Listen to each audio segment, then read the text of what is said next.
Kapin sa 1,000 ka mga negosyo sa Mandaue City napadadaan og notice of violation tungod sa lain-laing mga kalapasan sa ilang operasyon.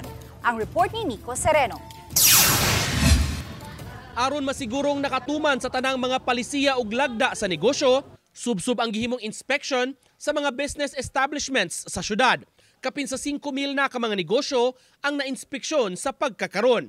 Kundi nasuta nga may kapin sa 1,000 niini ang dunay lain-laing kalapasan. Sa datos sa Business Permit and Licensing Office sa Mandaue, kapin sa 1,300 ka mga businesses ang naisyuhan og notice of violation. Businesses that wala pa nag-comply, so nanguha sila permit. Napoy uban nga na-determine nato nga naay mga misdeclaration.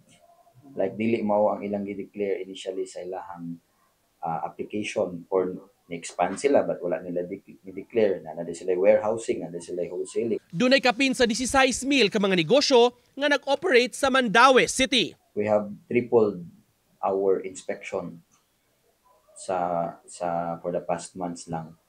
Mao na nga tungod kay daghan kay mig makover, daghan kay mig maadto, daghan kay mig tawo, daghang makit-an. Sa nagsingabot nga Pasko, nakamonitor sab ang BPLO sa mga aktibidad o pakulo sa uban nga mga negosyo. Maong nihangyo sila kung gikinahanglan mukuha og permit kung muhimo niini gawas sa ilang regular area. Nico Sereno, Balitang Bisdak.